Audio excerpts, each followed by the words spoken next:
reckon the most used phrase in the whole of the Bible is? Any thoughts? I asked some of my family what they thought it might be over dinner. Here's what they said.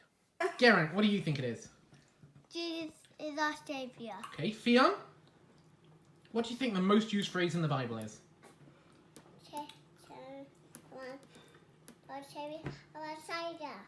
Cool. Kyla? Jesus said? Jesus said. Is that a phrase? No. It was. AJ? Use your knife and fork. God is the best. God is the best. Thank you. What do you think? Want to have a moment to think and to tell someone nearby what you think the most used phrase in the Bible is. You've got 15 seconds. Go!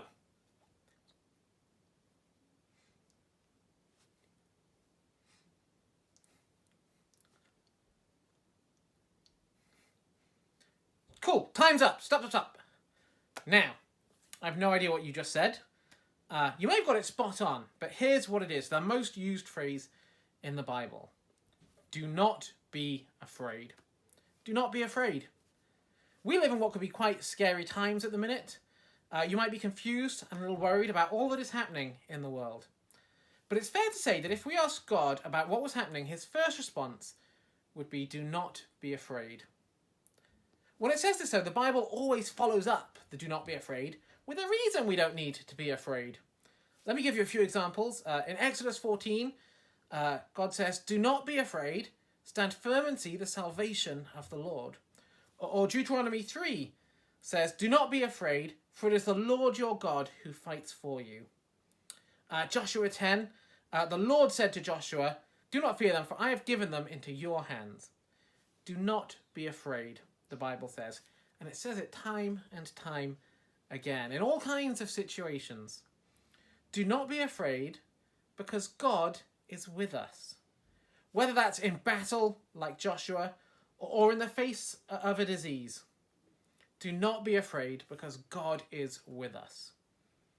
Let me read you one more part of the Bible. It's from Romans 8, verse 31.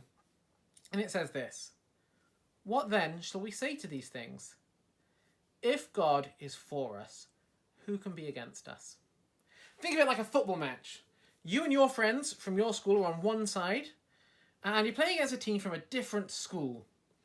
However, before the match starts, you get told that one person is going to join the game on one team. And out walks this man. This is Cristiano Ronaldo. He is known as being one of the best footballers of all time. And he is going to join one of the teams. Now, I think we could say whichever team he joins is going to win the match of football. Whichever team he is on has no need to worry about the match at all. It is in the bag. It's a foregone conclusion. The team with Cristiano Ronaldo on it will win. And the same is true of God. Whoever side God is on has already won. Whoever side God is on does not need to be afraid. Do not be afraid, God says, because I am with you. I am on your side.